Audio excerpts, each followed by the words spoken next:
Well, good afternoon, if it's afternoon when you're listening. No guarantee of that anymore. We're going to do something that we're trying to do a little bit more often these days, which is not have guests on the occasional Monday and have your phone calls take the place of guests.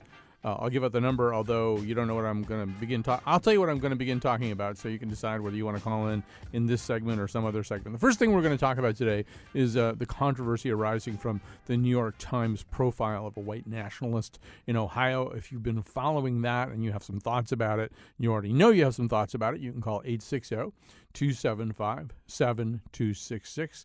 That's 860-275-7266. A little later along in the program, I'm going to talk about a quote that kind of jumped out at me over the weekend. It's actually from a few weeks ago, from a David Remnick profile of Hillary Clinton, in which Remnick talks about Clinton's belief that we are drifting off into what he calls a perilous state of unreality. And I think that's really true, that increasingly things are so weird in the Trump presidency that we're not treating them as real things anymore. I mean, if you want a perfect example of kind of Trump-era surrealism, you have it today with two bosses, two directors showing up for the same job in the federal government, a fairly important job at the Consumer Financial Protection Bureau.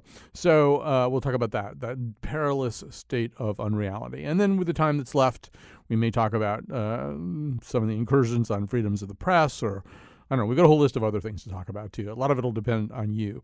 But I do want to begin with that Horvader story. But before I do that, I just want to say, first of all, I hope you had the Thanksgiving you were seeking.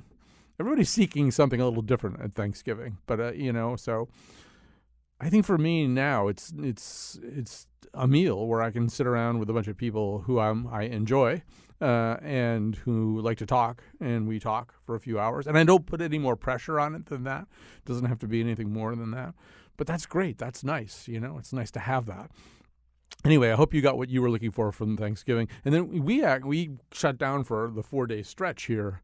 And I do feel as though, to return to the original point I was making, there's something very physically, psychically, and emotionally taxing about the era that we live in. Like, I find it much more exhausting to be a journalist now than I did 2 or 3 years ago. It could be because I'm older, but it also could be just because it's really hard. And just dealing with this stuff, with this sort of constant war on reality, constant war for empirical truth. I mean, that's like a whole job we didn't really exactly have to do in the past before we talked about whatever it was we were going to talk about. Anyway, whenever we have some time off, I'm kind of torn, because really there's a part of me saying, well, you should just kind of shut down. You should not do the thing that you do at work.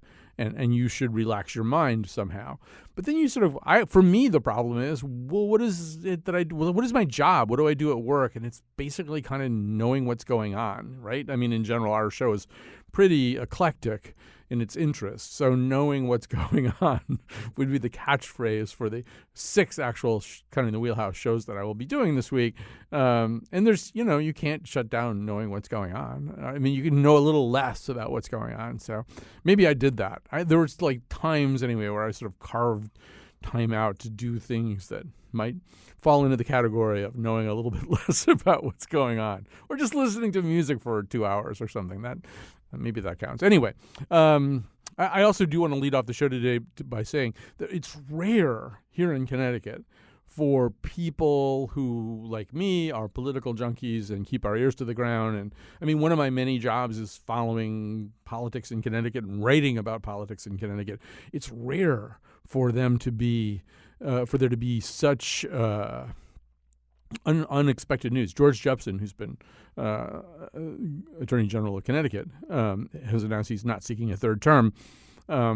This is I talked to 3 people this morning who absolutely would have known about this in advance under ordinary circumstances, and all 3 of them were completely blindsided by this. So it's very unusual, and it will shake up the whole political spectrum, the whole political landscape here here in Connecticut. So Wednesday morning on the Wheelhouse, I know we'll be talking about this, about how things change and how certain people will now emerge, and some people may get out of the governor's race, and people that you had half forgotten about maybe be rising from their political graves. Anyway, that's all a conversation for Wednesday morning. I hope you join us for that. Right now, our number is 860-275-7266.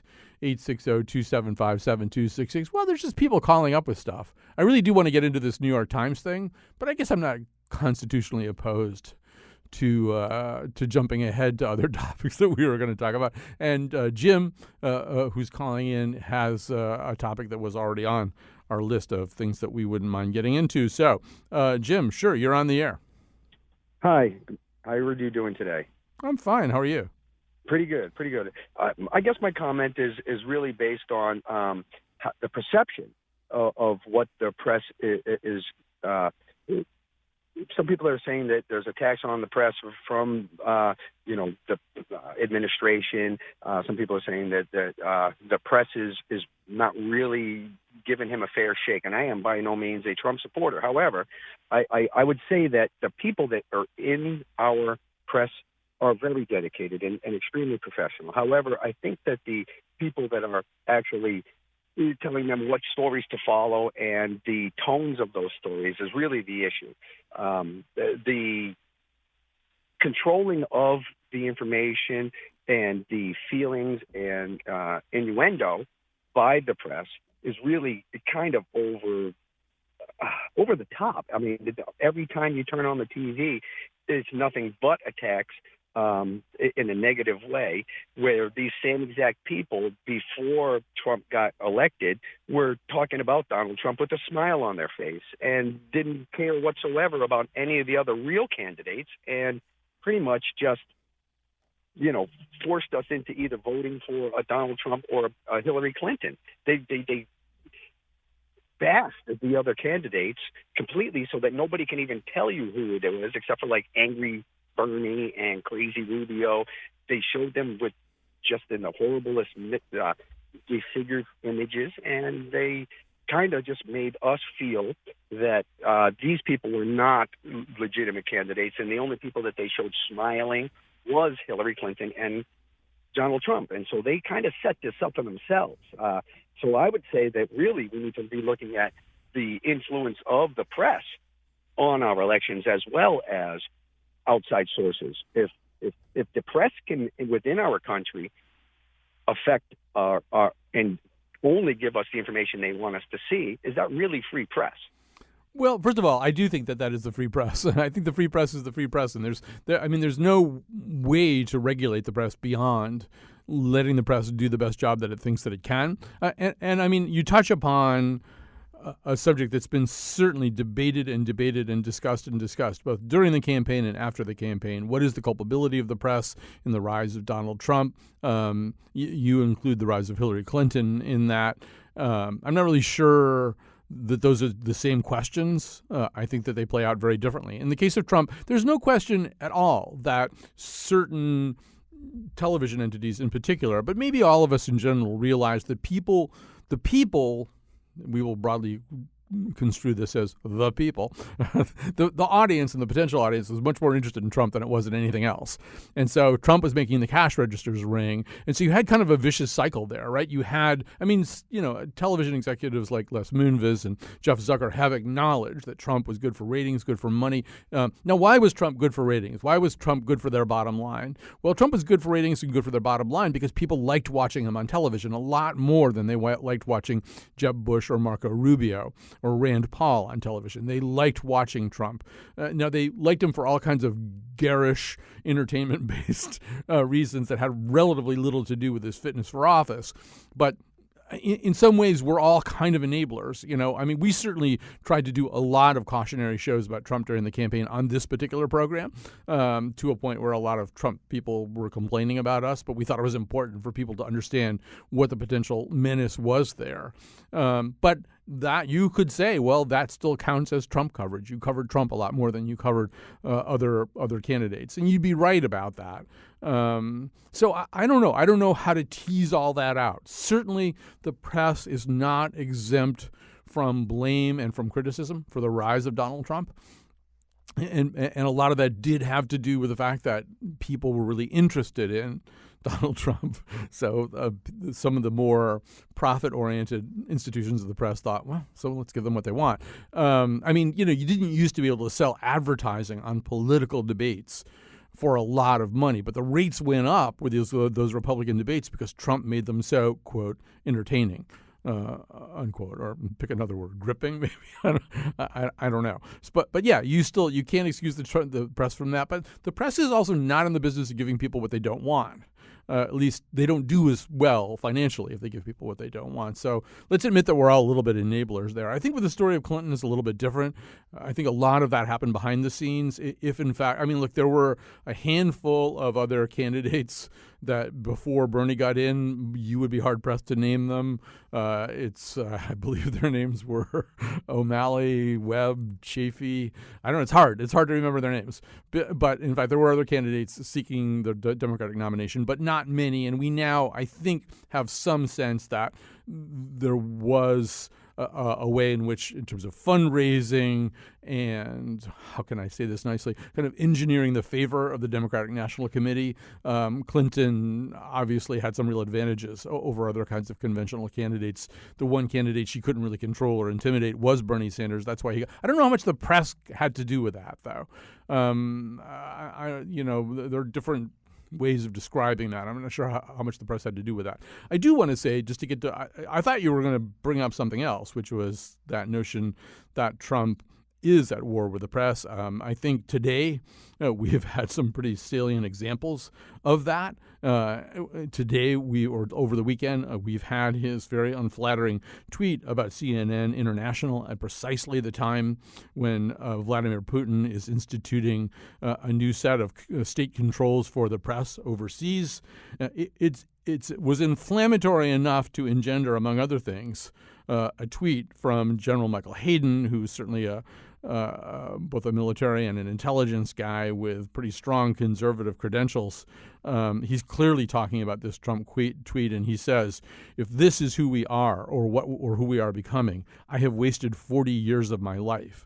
Until now, it was not possible for me to conceive of an American president capable of such an outrageous assault on truth, a free press, or the First Amendment." So, Jim, I don't know. I mean, I'm a little uncomfortable with your level of moral equivalence about this. There is no question in my mind that we have a president of the United States who is actively hostile towards the press in a way that encroaches on the implicit and explicit guarantees of the Constitution. This is a guy who feels as though being at war with the press, calling the press's credibility into question on a daily basis, is part of his job. And it's important that we continue drawing a series of bright lines. I said during the campaign, I think it was after either one of the debates or one of the big rallies, I don't know where I said it. Maybe I said it on the Wheelhouse. Let's say I said it on the Wheelhouse. I just said, does anybody have trouble imagining scenarios in which this guy, if he were president, would lock up reporters, which we know goes on all over the world. And it'll go on in this country from time to time, usually on a contempt of court type of thing, a James Risen kind of thing where somebody won't reveal their sources. But, I mean, we don't typically lock people up because we don't like what they're reporting and what they're saying. And I mean, I look at this man, I have no question in my mind that he is capable of doing that. And that's why we have to draw bright lines. That's why we have to kind of lay down the law and say, yes, we understand you don't like the way you get reported on a lot of the time. That's fine. That's part of the bargain. Guess what? Barack Obama didn't like the way he got reported on, and George W. Bush didn't like the way he got reported on, and Bill Clinton didn't like the way that he got reported on. But they didn't say the kinds of things that you're saying, the things that cross the line not from just mere resentment and hostility towards what seems to be a really aggressive anti-press posture. I mean, this tweet in particular over the weekend seemed like an invitation to people in other countries, despots in other countries, starting with Putin, but not necessarily confined to him, whether it's Erdogan or Duterte or any of these other guys that he likes. It would seem like a president kind of saying, well, I don't like these people any more than you do. So you got a problem with CNN International. I mean, and I just, we can't live that way. I know there's a certain amount of self-interest when somebody from journalism says to you, well, we can't allow that to happen, but we really can't. We won't. It'll be hard for us to get our country back if we let his hostility towards the press take an even more solid shape than it already has. So I don't know. It's too long an answer to your call. So all right. So here's Greg from Woodbury. I guess I'm just sort of going to let people call it whatever they want to call it for a while. I do at some point. Maybe we'll take a break after this. I'd like to switch over to this, speaking of the press, New York Times article, which has engendered so much concern. But Greg, you're on the air. Yes. Thank you, Colin. I am very concerned about all of this, and I think that it's part of the Republicans' plan. They're secretly enjoying Trump's tweets because they're going to use it against him after the tax cuts and elimination of Obamacare and everything else. They're going to suddenly, especially the Christian right, Congress people, suddenly they're going to become moral and say, oh, Trump's been doing this. Look what he said. Oh, we have to get rid of him. And then we're going to be stuck with Pence. And I think that Mike Pence is more dangerous than Trump because everybody knows that Trump is crazy and he doesn't understand how government works. But Mike Pence is something entirely different. And that with Pence in control after Trump is impeached to make the Republicans look good, then the Democrats are not going to end up with what they want in next November's elections. And I think it's just deplorable that this happens. And I really don't want to see Trump impeached. What I want to see is enough time to go by to see how totally complicit so many people in the Republican Party were. And I don't suppose this is possible, but I'd love to see the presidential election that happened where Trump and Pence got in delegitimized. All right. And, something else happens. Yeah. So let me just quickly add a comment or two about that. Then we're going to take a break. I want to mention our numbers: 860-275-7266. It's just you and me and you phone callers today. I am going to try to switch topics in the next segment. We'll see whether that works or not. I do want to talk about this very controversial profile of the white nationalist in the New York Times. But just since Greg just said the stuff that he said, let me just say part of that, I have to say that I don't think that the Republicans have some kind of unified strategy for dealing with Donald Trump. I don't think that they have a plan to wait through the tax breaks and then impeach him. Whatever they have to do about Donald Trump, and it'll probably be precipitated by whatever his resistance is to the activities of Robert Mueller or any other kind of standard, recognizable democratic institutional processes that go against him. So as some of his Confederates get indicted, and if people very close to him are indicted, I'm thinking in particular of his son Donald Jr. and of Jared Kushner, sooner or later we will see Donald Trump in full rebellion against Mueller and against this process. And at that point, Republicans, starting with Mitch McConnell and Paul Ryan, they're going to have to do a full gut check at that point. They're going to have to decide how much of that they're willing to take. But it won't be fun for them. No matter what happens. I mean, if we move towards some kind of constitutional crisis, some kind of locking of horns between the executive and legislative branches, it's not going to be fun. Nobody's looking forward to it. It's not regarded as some kind of desired, expedient way of getting Mike Pence to be president. It's nothing like that. And I think we have to face the fact that if it does come to something like that, it's going to be a nightmare for this country. It's going to be a very, very dark time, and we won't get through it easily, whatever it is. And we, as Greg points out, may not wind up with the result that some people would really like anyway. So brace for that anyway. All right, our number is 860-275-7266. I want to talk a little bit about journalism and about the racists and things like that after this break. Martin Luther King is spinning in his grave to see a bigoted bully taking the stage, and he calls upon us to be faithful to the ideas he died for in another age, for the times they are a-changing back. All right, welcome back. This is one of these just you and me shows. We have no guests booked. This is intentional. We could have booked guests, but I'm interested in hearing from you. We don't get the callers on the air enough, and there's some things that I just want to talk about with you. Our number is 860-275-7266. We're going to spend a few minutes, and we already have Dana from New Britain Online to call up about it. There may be others. About a weekend article in the New York Times. It appeared, I believe, in the Sunday version of the physical paper. And in fact, well, let me just set it up a little bit more so we can get to Dana. But so it's an article, it's a profile of a kind of low-level white nationalist living in Ohio. His name is Tony Hovater. I'm not sure how you say his name.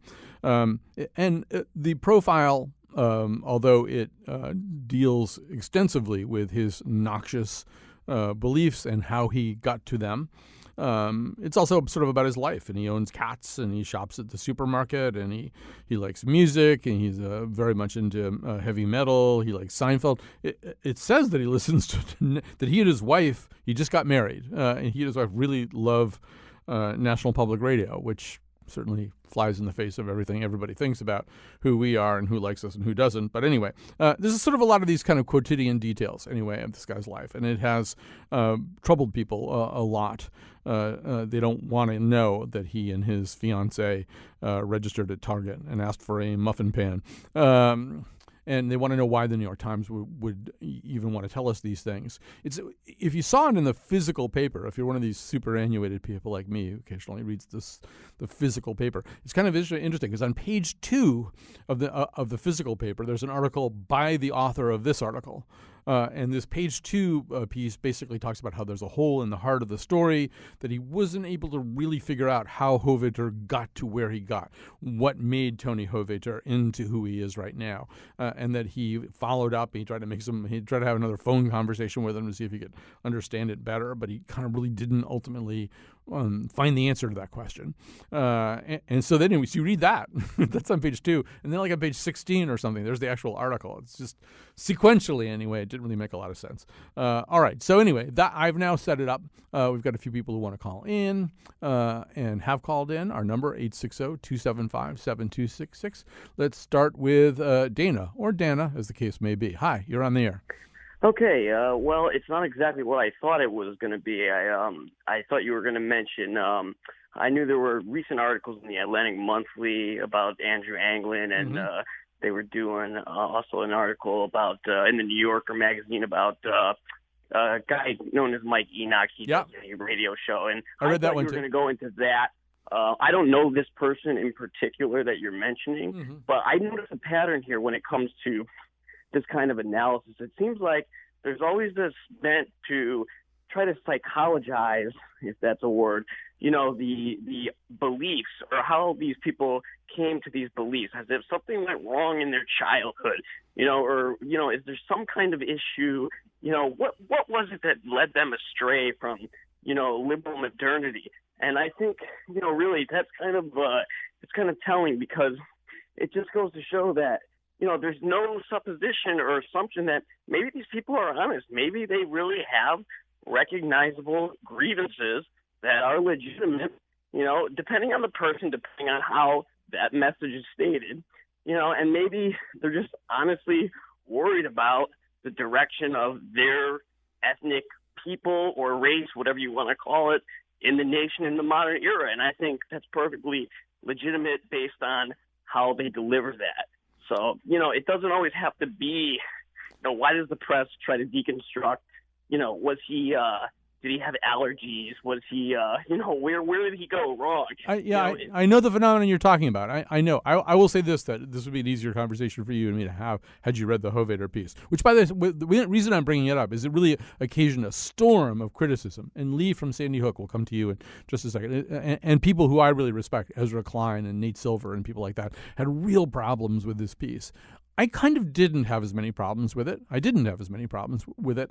And one thing that I will say to you, Dana, is that it doesn't do the thing that you're talking about. And I think that's one of the reasons that people have a problem with it. So it doesn't really rely on a Hollywood turn, as they say in screenplay writing. There isn't a moment where this guy's father runs away with the family's Jewish babysitter, and he therefore becomes this terrible anti-Semite. He is a terrible anti-Semite. And the article calls him a bigot, uses that word, a bigot. He's absolutely a bigot. Talks about how his rhetoric on the internet is uglier than some of the rhetoric that he would use in a face-to-face conversation. But it doesn't try to get at the why of it. And I think it's actually a strength of the article that it doesn't do that. I mean, Dana, I think you and I probably do disagree on certain aspects of this, because there are ways in which someone's white nationalist grievances can never quite achieve legitimacy if they're directed at other groups in an angry or hateful way, which is certainly the case with this guy, or if they evoke longingly other movements of this kind. I mean, if you're flashing swastikas around and stuff like that, you can never really achieve legitimacy. You might have a legitimate problem that you need to see redressed, or you want to see redressed, but you can't be legitimate if you're trafficking in hatred towards other groups, or affectionately remembering the Nazi era in Germany, or diminishing or minimizing the Holocaust, or claiming, didn't claim so many victims, all that kind of stuff. You can't be legitimate. However, I think it's very interesting to know about somebody like this guy. I have a little bit more to say about it, but I want to get Lee on the air. If you did read this article and you had a specific reaction, or you're aware of the backlash and you have a reaction to that, 860-275-7266. Lee, you're on the air. Hi. I'll start out by saying I have read the article.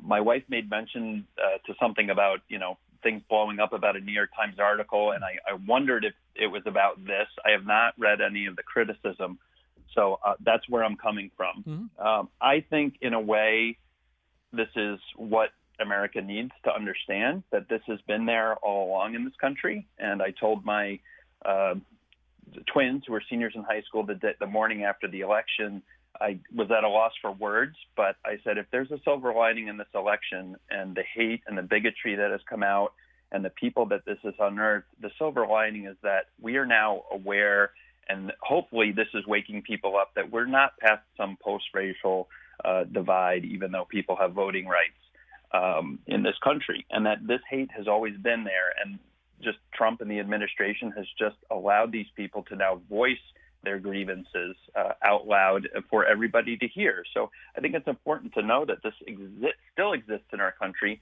and there really hasn't been a whole lot of change in this country. And there's a lot of people that have been suffering through decades of this, and a lot of people, I think, in the white male power structure have, just chose to assume that things are better for everybody, when in reality, I don't think that's the case. All right. Thanks for your call, Lee. I agree with a lot of what you just said. Let me just say one more thing about this, and I think some other people calling in who may want to talk about this. I thought that one of the strengths of this article was that it didn't produce some kind of expert or series of experts who could come forward and say, well, this is why this happened. These are the causes of this. And I find myself thinking about David Foster Wallace's famous This Is Water commencement address, which I think he gave at Kenyon. And he talks in it. The title is based on a joke about fish, and he talks about the meaning of the joke, and he says that the meaning is that, quote, the most obvious, ubiquitous, important realities are often the ones that are the hardest to see and talk about. Stated as an English sentence, of course, this is just a banal platitude, but the fact is that in the day-to-day trenches of adult existence, banal platitudes can have life or death importance.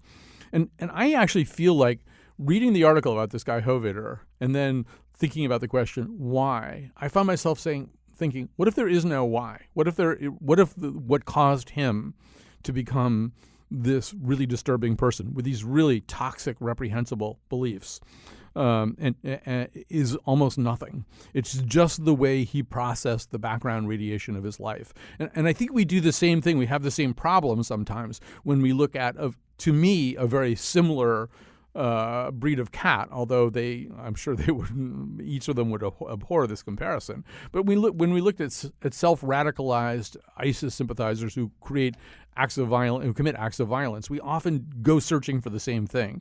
What's the pivot point? What's the turning point? And a lot of times I think there's nothing. It is, as I say, information and music and people you meet and things that go on in your life constitute sometimes a kind of background radiation as opposed to a set of really definable plot points.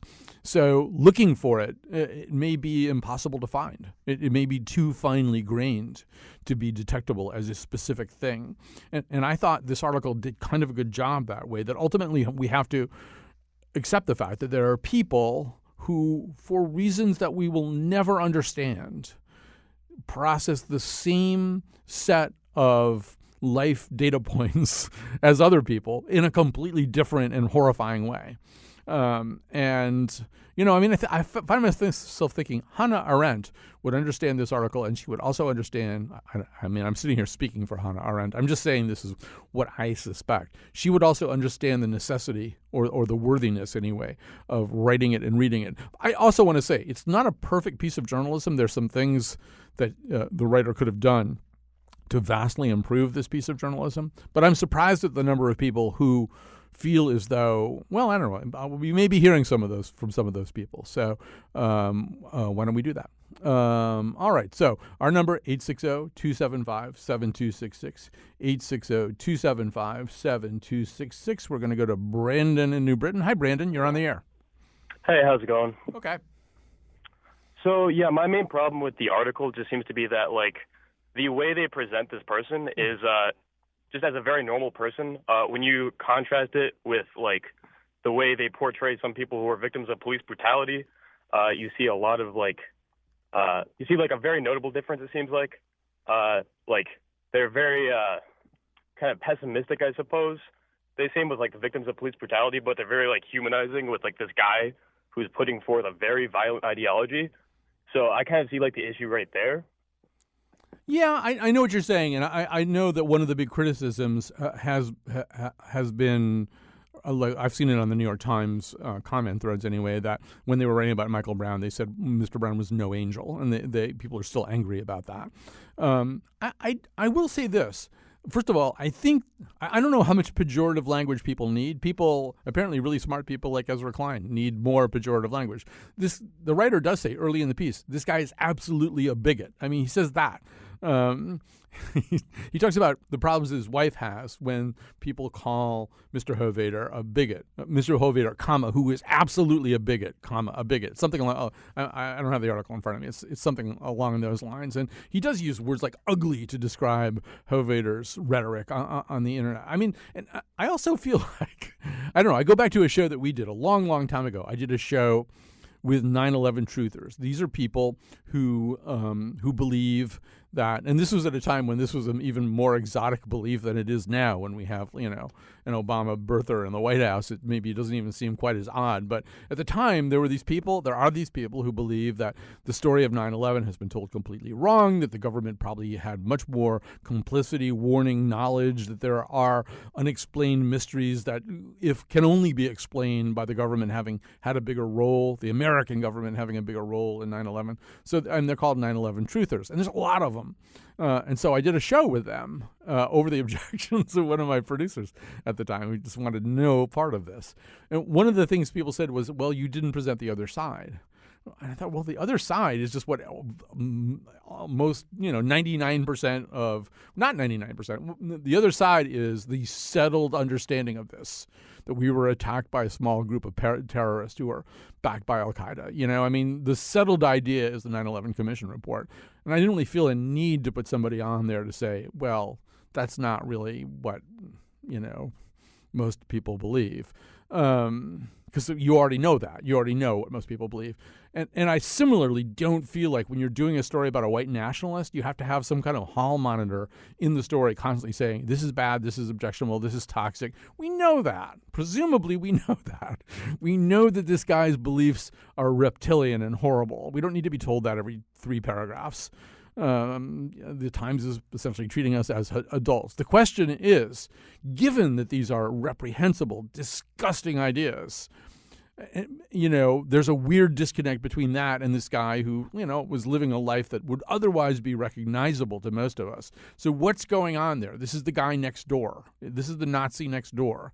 It's not a piece that says, oh, Nazis are people and we should treat them as people. There's somebody in aisle 3 of the supermarket where you shop and you're both looking at the same box of rigatoni, except that you believe what you believe and he believes this other completely weird, dark, fascistic reality, and you have no idea because he's a guy you see at the supermarket every week, or it's somebody who works at your hair salon, or whatever. That these people, they don't live on some weird island of misfit fascists. They live among us. They shop with us and stuff like that. All right, so I'll stop babbling and put some callers on the air. Here's John from Milford. Hi, John. Something happened here. Let me try it again. Hi, John. You're on the air. John from Milford. Hi, Colin. Thanks for taking my call. Sure.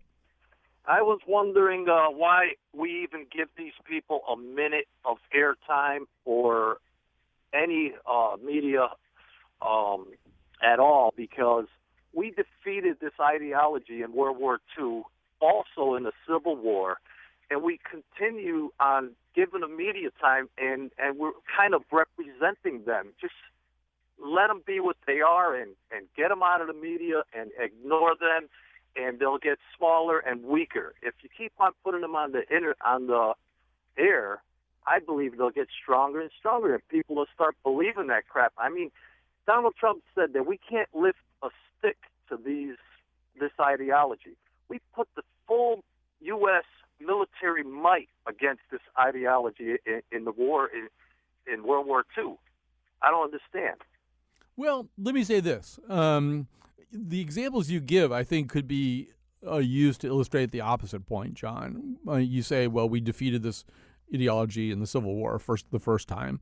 Well, we didn't really, right? We know what happened in Reconstruction. We know about the Jim Crow era. We know that although slavery was abolished as an institution, the people who were the grand upholders of slavery did everything in their power to keep as many of its qualities intact as possible. And probably our failure to talk even more directly about that than we did contributed to their ability to create things like Jim Crow and create all the things that necessitated a civil rights movement 100 years later in the 1960s. And I would say that, the fact that the person who occupies the White House right now occupies the White House and was not disqualified from the presidency because of these beliefs illustrates that we didn't win World War II quite as decisively either, that these ideologies persist in our environment, that racism, anti-Semitism, and the new fashion anti-Muslimism, anti-Islamophobia, I guess is what we actually call it. They're there. They're absolutely there. You can be a standard bearer of them and not be disqualified from office. I think it's more an argument to me that this is stuff we need to talk about even more than we've already talked about it. And I think we also have to make a decision. Like, was Charlottesville a big deal or not? If Charlottesville was a big deal, and I think it was a big deal, and I think a lot of people think it was a big deal, then we have to do the kind of aftercare from Charlottesville. I think this article about a guy who was there in Charlottesville, who the heck is he? And how did he turn into that guy who showed up at Charlottesville? If we're going to agree that that was a big deal, that Trump's comments after Charlottesville were a big deal, then we have to agree that, we have to expend more journalistic energy understanding these people. All right, we're going to take a break, and we'll come back after this. If you're lying on the beach with the transistor going, kick off the sand flies, honey, the love's still flowing. If your head says forget it, but your heart's still smoking, call me at the station, the lines are open.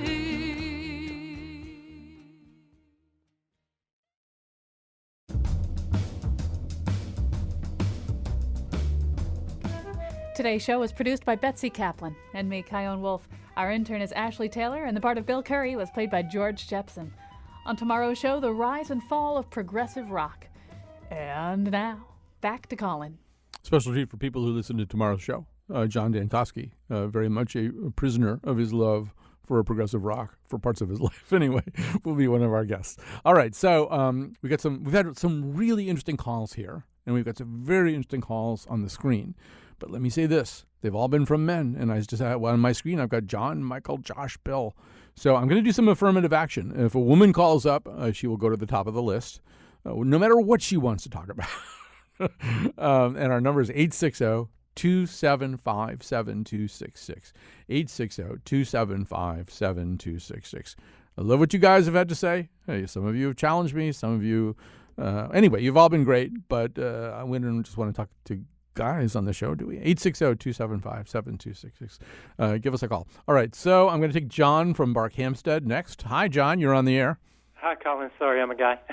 That's okay. But I was hoping I'd get in quick enough to play Bill Curry's part today, but didn't make Just it. missed it. But I think you're overlooking how strong your point is, though. About I didn't read the Times article, but this guy is the guy that's next door. He's your neighbor, and the problem, I think, the fundamental problem we're having is that.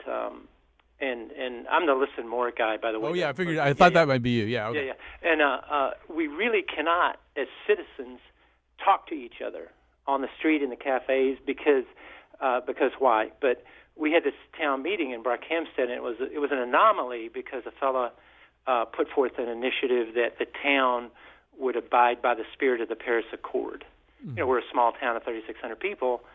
What do we have to do with the Paris Accord? So 70 people showed up, 70 or 80, and you could hear the pitchforks in the rooms rattling, and the room divided like parting of the Red Sea, and literally half the people in the room didn't want to allow us to even talk about it, and it became very heated, very difficult, very complex, and we just struggled. I mean, we live together, we know each other, and it was a rare situation in such a hot button issue.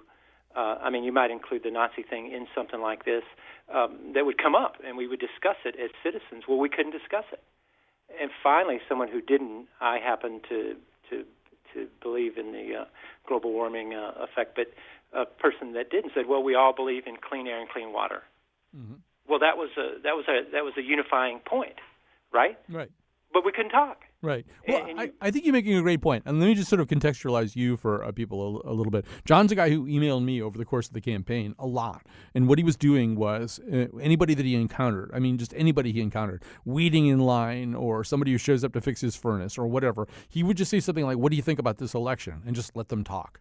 And a lot of times they said things that were completely at odds with what he thought, and a lot of the time he didn't. But when I collected up all of John's emails and put them in a folder, and I reread them after the election, and I thought, if I had just read these emails and very little else, I would have had a much better idea how this election was going, because John, without kind of loading it up with values, just asked a very sort of neutral, generic-sounding question, and people told him in very interesting ways what they felt. And I think one of the things that that hounds us a little bit and blocks us a little bit is we're afraid of hearing. We're really afraid of hearing from the guy in aisle 3 with us that he believes something we find completely horrifying.